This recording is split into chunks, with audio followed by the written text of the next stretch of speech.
너는 내 하나님 여호와의 이름을 망령되게 부르지 말라. 여호와는 그의 이름을 망령되게 부르는 자를 죄 없다 하지 아니하리라. 아멘. 도, 산, 융, 향, 굉장히 어려운 한자입니다. 지금 표정을 보니까 시작부터 또 오늘 설교 시간이 참 힘들겠구나라는 표정을 짓고들 계신데 전혀 그런 게 아니니까 한번 생각해 볼 거예요. 이 네 가지 한자, 이 네 한자의 공통점은 무엇일까요? 이 네 한자의 공통점은 어렵다는 것입니다. 굉장히 어렵다는 거예요. 이제 좀 마음이 놓이시나요? 이 어려운 한자들, 이들은 한자 중에서도요, 우리가 일상생활에서 아니 어쩌면 평생에 단 한 번도 만나지 못할런지도 모르는 그런 한자들입니다. 이 한자들의 진짜 공통점을 제가 알려드리겠습니다. 이 한자들은 누군가의 이름입니다. 세종 이도, 정조 이산, 연산군 이융, 문종 이향, 이 이씨 집안, 이 왕족의 그리고 왕들의 이름입니다. 실명이에요. 주평, 이것은 제 이름을 한자로 적은 건데요, 딱 봐도 굉장히 쉽게 생겼죠. 좌우대칭되고 굉장히 간단한 한자들입니다. 두루주자에 다스릴 평 혹은 평평할 평자를 쓰고 있습니다. 두루주자는요, 주 하면 생각나는 한자들을 한번 생각해 볼게요. 주변, 주의, 일주년, 일주기, 주선, 뭘 주선하다 할 때 주파수, 다 이 두루주자를 쓰고 있고요. 평평할 평, 다스릴 평자는요, 평등, 평화, 평행, 공평, 평생, 태평, 평안, 이런 말들을 떠올리게 하는 그 한자가 맞습니다. 그런데요, 조금 전에 함께 보았던 도, 산, 융, 향은 그렇지 않습니다. 도는요, 복, 도자인데요, 복의 의미를 가진 단어들 중에 도로 시작하거나 끝나는 단어 생각나는 거 있으세요? 아마도 전혀 없으실 겁니다. 뜻, 융자, 혹시 뜻이라는 뜻으로 쓰이는 그 단어들 중에 융이 들어가는 단어가 있던가요? 없습니다. 지금 보면은 한자의 서체, 이 폰트가 좀 다른 거 혹시 차이를 느끼시겠어요? 이 둘이? 사실은 이 글자들은요, 한컴 타자에도 없는 한자예요. 등장하지 않는 한자입니다. 왜 이렇게 어려운 이름을 지었을까요? 이것은 놀랍게도 조선 왕실의, 그러니까 왕의 이 가족들의 백성들을 향한 배려였습니다. 이것이 어떻게 배려가 되었을까요? 예를 들어 볼게요. 지금 우리가 살고 있는 이 대한민국에 만약에 왕이 있다고 한번 생각을 해보겠습니다. 임금이 있어요. 그 이름이 변초은이에요. 변초은인데 우리가 드림교회도 우리 초은이가 있잖아요. 초은이가 있는데 초은이를 우리가 막 부른다는 거죠. 야, 변초은, 초은이 바보, 똥개, 막 이렇게 부른다는 거죠. 이거 좀 이상하잖아요. 왕의 이름이 변초은인데 내 친구가 이름이 변초은이라서 막 부른다고. 그러면 안 되잖아요. 그래서 왕의 이름씨는 백성들이 사용할 수 없도록 국법으로 정해놨더라는 거예요. 그런데 이러면 백성들이 얼마나 어렵겠어요. 갑자기 제가 왕이 돼버린 거예요. 주평이가 왕이 됐어요. 그럼 앞으로 우리는 평화라는 말도 쓸 수 없을 거고요, 평등이라는 말도 쓸 수 없을 겁니다. 그리고 아들의 이름을 낳았을 때 평이라는 이름을 쓸 수가 없는 거예요. 적어도 평화할 때 평, 평등할 때 평, 이런 다스릴 평자는 쓸 수가 없다는 말입니다. 그래서 조선 왕조의 그 왕가들은요, 다 이름을 외자로 일부러 지은 거예요. 그 어려운 자를 선택해서 일부러 골라서 외자로 지었더라는 겁니다. 조선의 왕뿐만이 아닙니다. 우리는 존엄한 이름, 또 존경받는 사람의 이름, 권위 있는 사람의 이름을 함부로 부르지 않습니다. 이렇게 하는 것들을 피휘법이라고 한대요. 피휘법. 전혀 알 필요 없어요. 여러분 막 이런 것들 피휘법 자꾸 전도사님 어려운 말 써 이렇게 생각하지 말고, 아, 이런 게 있었구나. 근데 그 피휘법이 뭐냐면 제왕, 성인, 존경받는 사람, 부모님, 윗사람 등의 이름을 부르거나 이름자를 함부로 쓰지 않는 법, 이런 것을 피휘법이라고 한다는 거죠. 피자도 피할 피자, 꺼려할 휘, 피하고 꺼린다는 거예요. 그런 걸 피휘법이라고 한다는 것입니다. 이름을 중요시하고 소중하게 생각하는 우리의 문화, 우리의 전통이었던 겁니다. 그런데 여러분, 우리 혹시 하나님의 이름은 알고 있습니까? 하나님의 이름. 일전에요, 본당 금요기도회 찬양팀에서 싱어로 섬기고 있는 한 여러분들의 선배가 저한테 물어봤어요. 이번 주 콘티에 할렐루야 살아계신 주라는 곡이 있는데 준비하면서 음원을 듣다 보니까 갑자기 인도자가 뜬금없이 한 목사님의 이름을 부른다는 거예요. 갑자기 뜬금없이 막 찬양하다가 어쩌고 저쩌고 목사 이렇게 부른다는 거예요. 근데 이게 막 뭐냐고, 이게 무슨 뜻이냐고, 왜 그러는 거냐고 이렇게 묻는 거예요, 저한테. 그래서 뭔가 하고 같이 들어봤어요. 도대체 어떤 목사님이 등장하시는지 한번 들어보겠습니다.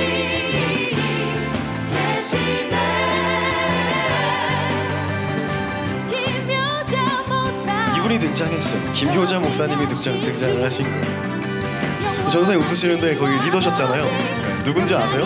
누가 이거 저한테 물어봤는지? 네, 프라이버시를 지켜주겠습니다. 김효자 목사님 굉장히 뜬금없죠. 여러분 사사기 13장 18절 말씀 보면요, 여호와의 사자가 그에게 이르되 어찌하여 내 이름을 묻느냐, 내 이름은 김효자라 하니라, 이렇게 적고 있고요. 이사야 9장 6절 중반부를 보면요, 그의 이름은 김효자라 모사라. 자, 여기서 김효자 목사가 어디서 나왔는지 아시겠어요? 김효자 모사. 네, 아시겠죠? 김효자 목사님이 아니라 김효자라 모사라, 이런 이야기였다는 겁니다. 자, 그런데 사실은 이 김효자라는 것도 하나님의 이름을 나타내는 말이 아닙니다. 오역입니다. 여러분 오역이라는 말 아세요? 오역? 오역은 잘못 번역되었다는 거예요. 우리말로 김효자라고 번역한 이 부분 히브리어로는 펠레라고 이야기하는데요, 그 뜻은요 경이롭다, 기묘하다, 놀랍다, 이런 뜻입니다. 그것을 번역할 때 우리가 기묘한 자, 그래서 기묘자라고 번역했다는 거예요. 영어로는 원더풀 정도가 될 거예요. 그런데 하나님의 이름을 물었을 때 하나님이 왜 내 이름을 묻느냐, 내 이름은 그저 놀라울 뿐이다, 경이로운 것이다, 이렇게 이야기하신 건데, 이것을 기묘자라고 해서 우리가 김효자 목사를 기억하게 되는 그런 불상사가 일어났다는 겁니다. 이게 정말 잘못 옮겨오면서 그 뉘앙스, 그 뜻이 왜곡된 거죠. 또 하나 우리에게 알려져 있는 하나님의 이름이 또 하나 있어요. 여러분들 하나님의 이름 알고 있는 거 뭐가 있습니까? 여호와입니다. 여호와는요 야훼라고도 하는데요, 이게 원래는 히브리어로 이렇게 쓰였습니다. 이거 읽을 수 있는 사람, 참고로 이렇게 읽어요. 방향은 이거는요 윷 헤이 밥 헤이 이렇게 읽습니다. 한 글자 한 글자, 윷 헤이 밥 헤이 이렇게 읽어요. 그런데 히브리어는 말이죠, 자음과 모음 중에 뭐가 하나 없어요. 뭐가 없을까요? 모음이 없어요. 히브리어는 모음이 없습니다. 그러면은 이걸 딱 보고선 우리는 어떻게 읽을 수 있는 거죠? 읽을 수가 없었던 거예요. 막 알 수가 없었던 거, 어떻게 읽는 거지? 알 수가 없었더라는 거예요. 이 기역 시옷을 한번 여러분 읽어보세요. 우리가 초성을 놓고서는 막 해석하는 거랑 마찬가지예요. 누군가는 금강산으로도 읽을 수 있어요. 또 강균성 씨로 읽을 수도 있어요. 또 누군가는 고고싱 이렇게 읽을 수도 있더라는 말이죠. 이렇게 우리 유드 헤이 바브 헤이는 읽을 수가 없는 거였어요. 사실은 우린 몰랐다는 거지. 그런데 여기다 임의로 모음을 붙여서 발음했던 것이 야훼. 그리고 이것을 번역한 독일, 또 미국을 돌아서 우리나라에 들어올 때 여호와라고 들어오게 된 것이라는 말이죠. 그러면요, 그럼 가장 정확한 발음은 뭘까요? 가장 정확한 발음. 지금 말이 꽤나 달라졌지만 히브리어를 아직도 사용하는 그 나라가 있어요. 이스라엘입니다. 그럼 이스라엘의 그 유대인들에게 물어보면 가장 정확하지 않을까요? 상식적으로 가장 정확할 것 같아요. 그럼 그들은 어떻게 읽을까요? 놀랍게도 그 답은 발음하지 않는다입니다. 이스라엘 사람들은 저것을 발음하지 않는다는 거예요. 왜냐면요, 읽을 수 없어서는 아닐 수도 있어요. 아까 여호와나 야훼 이렇게 다 어떻게 만들어서 붙일 수 있겠죠. 근데 읽지 않는데요. 부르지 않는 거예요. 왜 그러냐면 감히 하나님의 이름을 내가 함부로 입에 올릴 수 없다라는 이야기죠. 이스라엘 사람들은 그래서 이거를 발음하지 않았다는 거예요. 그래서 아도나이라는 말이 나온 거예요. 아도나이, 즉 나의 주님이라고 대신해서 읽었다는 겁니다. 유드헤이, 바브헤이가 나올 때마다 아도나이라고 나의 주님 이렇게 읽었더라는 겁니다. 우리 오늘 본문 출애굽기 20장 3절 말씀은요, 하나님이 모세에게 그 돌판에 새겨주신 그 10계명 중에 제 3계명에 해당합니다. 하나님의 이름을 망령되게 부르지 마라. 이 명령은요 두 가지 의미로 좀 살펴볼 수 있을 것 같아요. 첫 번째, 하나님의 존귀한 이름을 함부로 부르지 말라. 이 첫 번째 의미는요, 유대인들이 이미 전통적으로 문화적 차원에서 지켜오고 있었더라는 거죠. 우리 문화에 아까 봤던 피휘법 비슷하게 피하고 꺼리면서 발음하지 않았더라는 거예요. 말하지 않았더라는 겁니다. 그러면 두 번째, 이것을 조금 확대해서 이 함부로라는 말, 함부로, 망령되게라는 말을 거기에 좀 포커스를 둬가지고 살펴보면요, 우리가 하나님의 이름을 어떻게 대해야 하는지 조금 더 살펴볼 수가 있게 됩니다. 망령되게라는 말이 어려워요. 혹시 망령되게라는 말 아는 분 한번 손 들어볼래요? 내가 정확히 그 뜻을 알려줄 수 있다, 내가 알려주겠다, 한번 손 들어보십시오. 이거 보세요. 생각보다 어려워요. 생각보다 어렵습니다. 망령되게 일컬지 말라, 부르지 말라. 그럼 과연 이 말은 무슨 말일까를 한번 찾아보자는 겁니다. NIV 영어 성경을 보면요, You shall not misuse the name of the Lord your God 이렇게 나와 있어요. 그 misuse가 우리가 번역한 망령되게일 텐데요. 이 misuse 어떻게 해석하면 될까요? miss 그리고 use. miss는 뭐죠? 뭔가를 놓치는 거예요. 뭔가를 잘못하는 거죠. use는 사용하는 거죠. 그럼 misuse는 뭐겠어요? 잘못 사용한다는 것입니다. 어려운 말로는 이것을 오용이라고 해요. 잘못 사용하는 것을. 그러니까 하나님의 이름을 오용하지 말라, 남용하지 말라라고 말하고 있는 것입니다. 구약 성경에 처음 쓰여진 그 원래 언어가 뭐였죠? 아까 봤었죠. 히브리어입니다. 히브리 성경을 보면요, 이 망령되이라는 말은 꼭 기억하려고 하지 말고 그렇다만 생각하시면 돼요. 이렇게 씁니다. 레샤베라고 적고 있습니다. 이 말의 뜻은요, 무익한, 헛된, 거짓된, 경솔한, 가벼운 이런 의미를 담고 있어요. 그러니까 하나님의 이름을 무익하게, 헛되게, 거짓되게, 가볍게, 경솔하게 막 함부로 이야기하지 말라는 이야기입니다.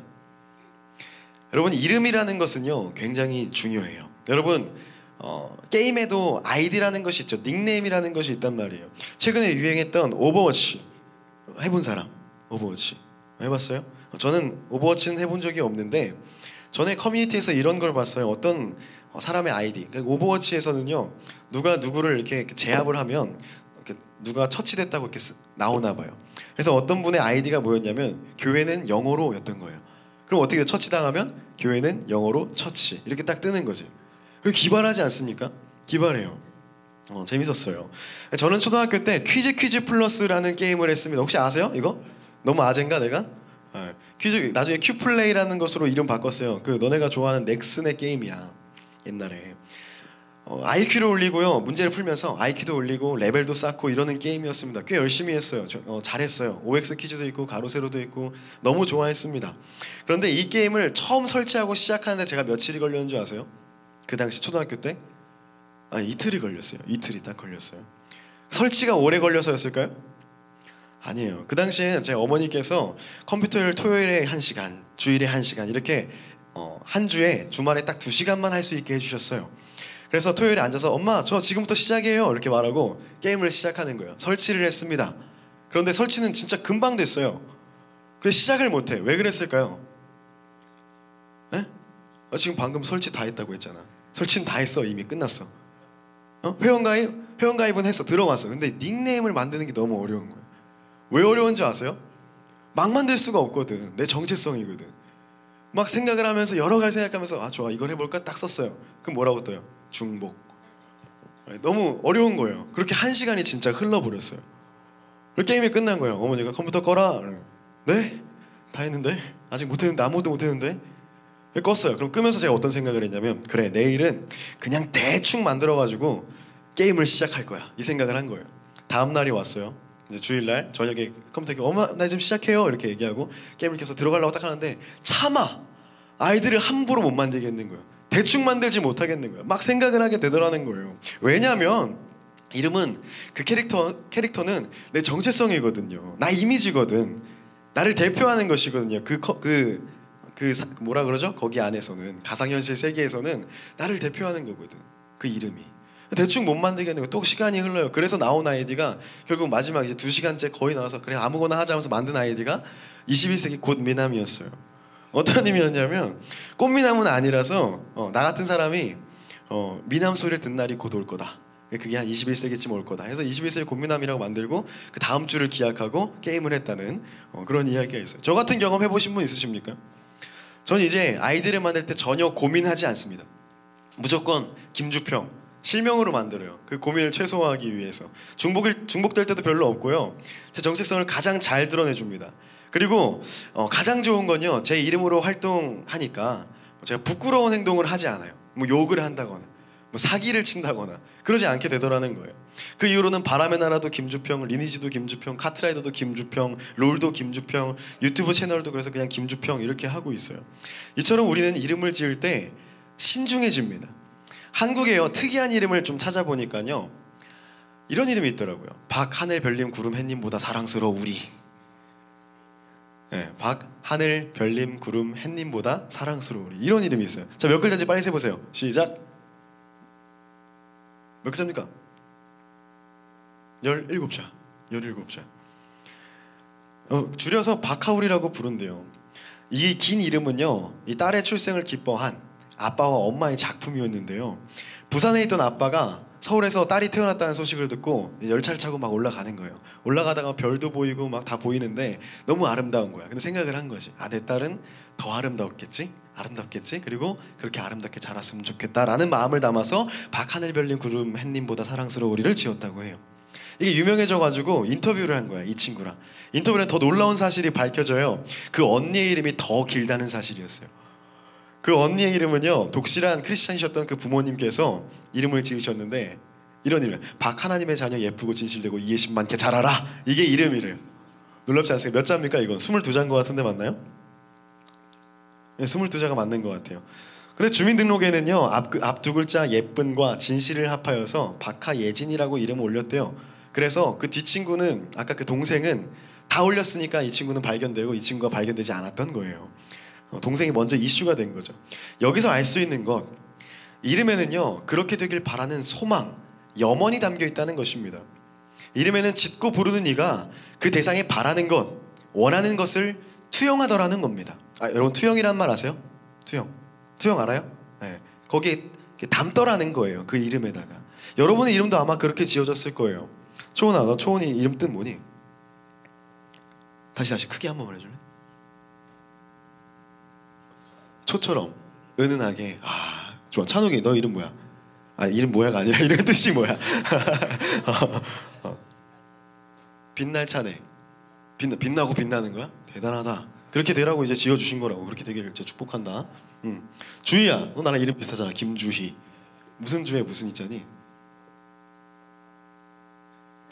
원래 질문하면 이래. 질문하면 당황한다고. 괜찮아. 주인주의 기쁠희. 와, 주인이 기뻐하시는 삶을 살기를. 맞지? 주님의, 맞지?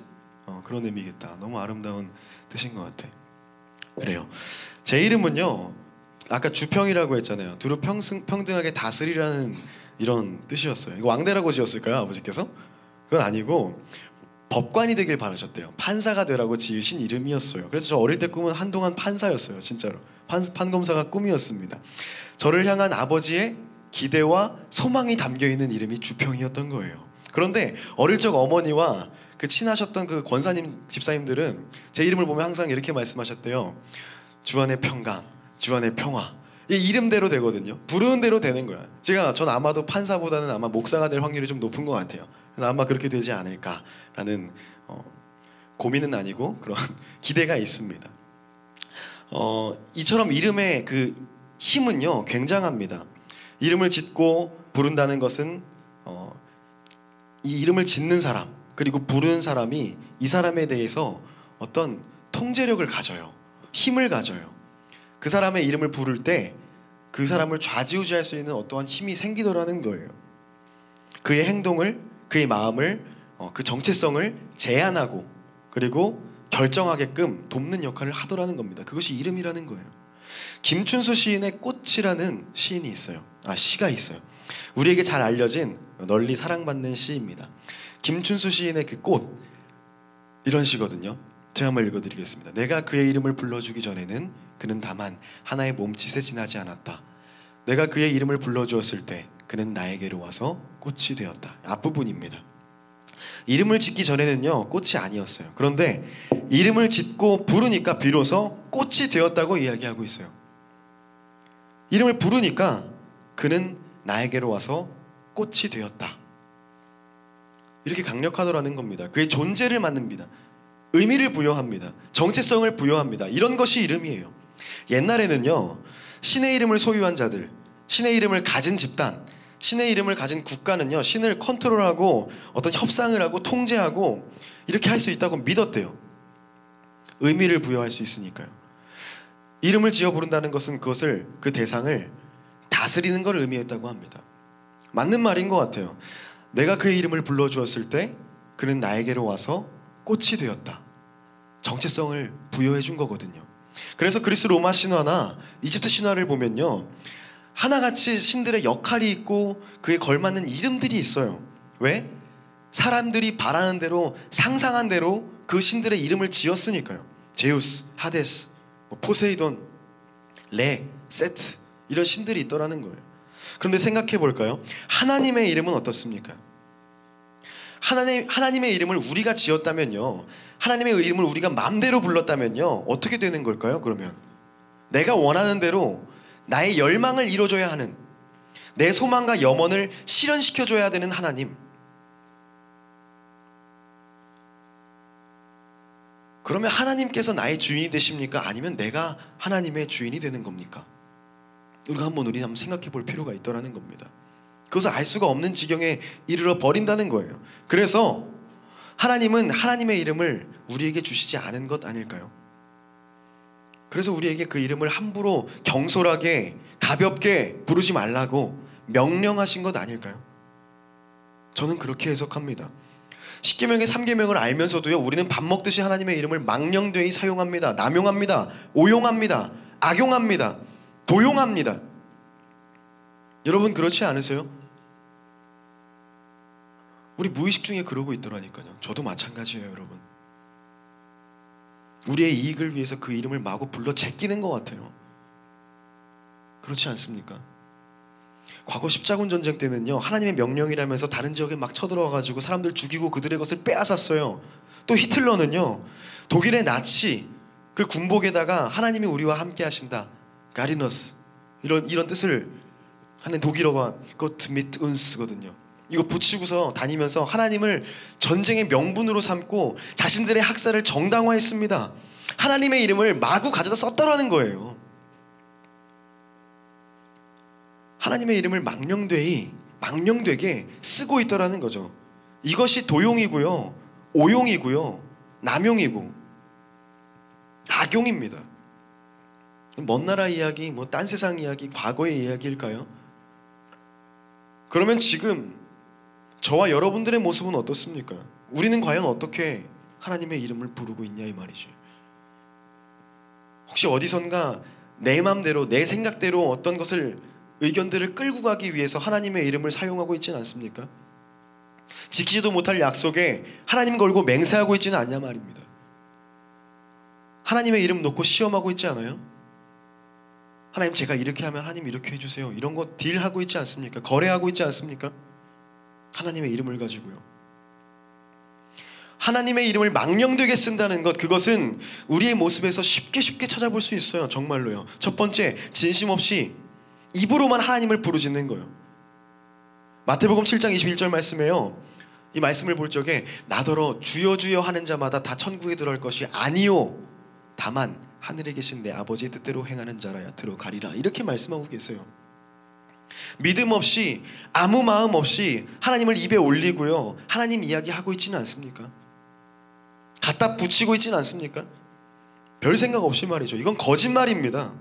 하나님을 속이고자 하는 거예요. 우리는 이것을 경계해야 된다고 성경은 말하고 있다는 것입니다. 두 번째, 자신의 이익을 위해 하나님의 이름을 사용하는 것. 우리는요, 가끔씩요, 아니요, 생각보다 정말 자주, 너무나도 자주 하나님을 이용합니다. 응답받지 않았는데, 심지어 기도도 하지 않고서 내가 기도해봤는데, 이런 말 해본 적 없으세요? 내가 기도해봤는데 우린 이렇게 하면 안 된대, 우리는 이렇게 하는 게 좋을 것 같아. 내 생각이거든 그거. 우리 크리스찬들이 크게 흔히들 하는 실수예요. 잘못하는 거예요. 근데 오해하지 마세요, 여러분. 제가 지금 방금 말한 거, 이 예의 전제는요, 기도하지 않고 응답 없이 하나님의 생각과 뜻과는 무관하게 하나님은 이러실걸? 하나님이 이렇게 응답했어 라고 말한다는 거예요. 기도하지 않고 내가 묻고 응답받은 양 이야기한다는 거, 그게 잘못됐다는 거예요. 혹은요, 내가 싫어하는 사람 보면서 하나님이 저런 사람 가만두지 않아, 내가 알아, 하나님이 벌 주실 거야, 이런 얘기, 이런 생각 안 해보셨어요? 이것도 하나님의 이름을 망령되이 쓰고 있는 것입니다. 또 있어요. 하나님의 이름으로 거짓 맹세하는 거. 오늘 여러분 여기 모인 친구들 중에 비전 트립 가는 친구 있어요? 한번 손 들어볼래요? 네, 이 친구들. 오늘 비전 트립 친구들은 교회에서 MT를 합니다. 우리 MT를 하면 꼭 하는 게임이 있어요. 뭐이죠? 마피아. 지금 마피아 참 좋아하고 잘해요. 잘합니다. 그런데요, 전 절대로 게임에서 제가 지키고 있는 게 있어요. 전 절대 하나님의 이름을 걸지 않습니다. 제가 아무리 결백해도, 내가 아무리 시민이라도, 난 마피아가 아니라도 절대로 나는 하나님 이름 걸고 난 마피아가 아니야 라고 말하지 않는다고. 난 결단코 시민이야, 하나님의 이름 걸 수 있어 라고 하지 않는다는 거예요. 그런데 우리 친구들 요즘 뭐 다 걸잖아요. 손모가지부터 시작해서. 좀 가정교육을 판타지로 받은 친구들은 어머니 걸고 막 이러잖아요. 웃겨요 이게?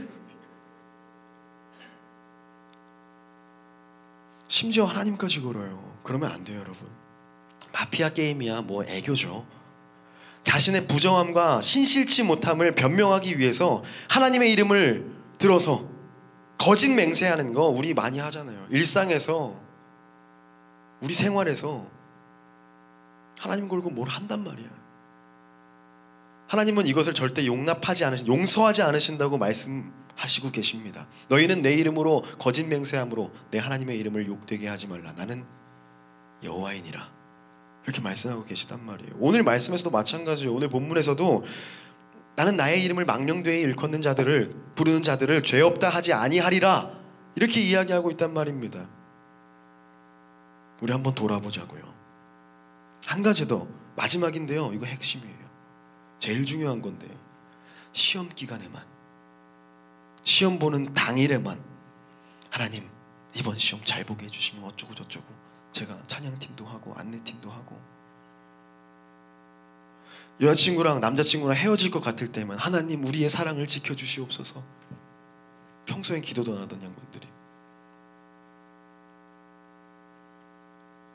그녀의 마음을 돌려주세요 막 이렇게 기도한다고.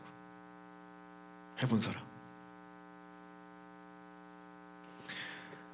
이렇게 우리가 필요할 때만 주님을 찾고 부르고 있지는 않냐 이 말입니다. 혹시 우리는 원하는 때에, 원하는 시간에, 원하는 장소에 하나님을 마치 주문하듯이 소환하고 부리고 있지는 않냐 이 말입니다. 이거 이단 사이비가 굉장히 많이 해요. 어디 몇 월 몇 시에 방언 주는 집회, 뭐 몇 월 며칠에 와가지고 하면은 낫습니다. 많이 해요. 하나님이 역사하시면요 또 가능한 일입니다. 하나님 불가능한 일 없으세요. 치유하실 수 있고요, 방언 주실 수 있으세요. 그런데 몇 월 며칠 내가 정한 시간에 하나님을 부리겠다는 겁니까?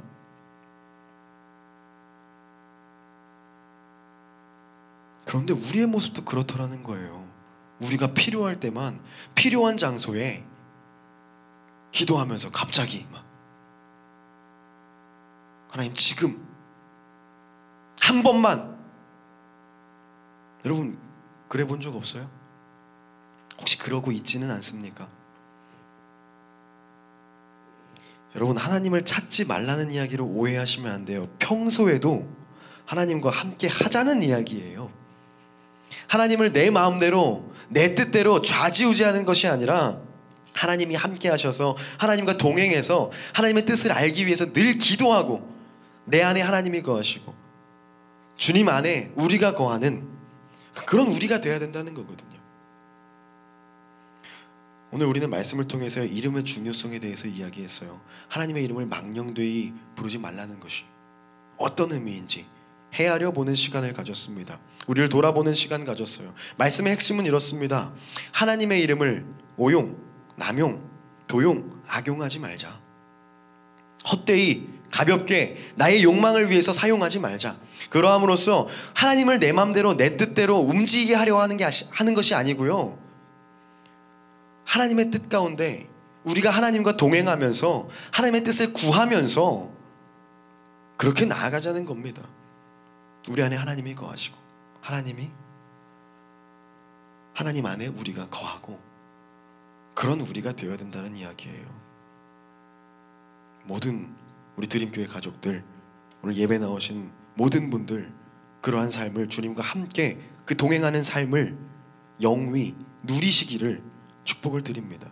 김춘수 시인의 꽃, 그 마지막 부분을 나누면서 이 말씀 마치고 싶거든요. 그에게로 가서 나도 그의 꽃이 되고 싶다. 우리들은 모두 무엇이 되고 싶다. 너는 나에게, 나는 너에게 잊혀지지 않는 하나의 눈짓이 되고 싶다. 하나님께서 직접 이름 불러주셔서 호명하셔서 하나님의 꽃으로 이름나는, 하나님의 자녀로서의 정체성을 갖는, 그리고 하나님의 다스림을 받는 우리가 되기를 주님의 이름으로 소망하고 또 축복을 드립니다. 우리 이 시간 함께 기도했으면 좋겠어요.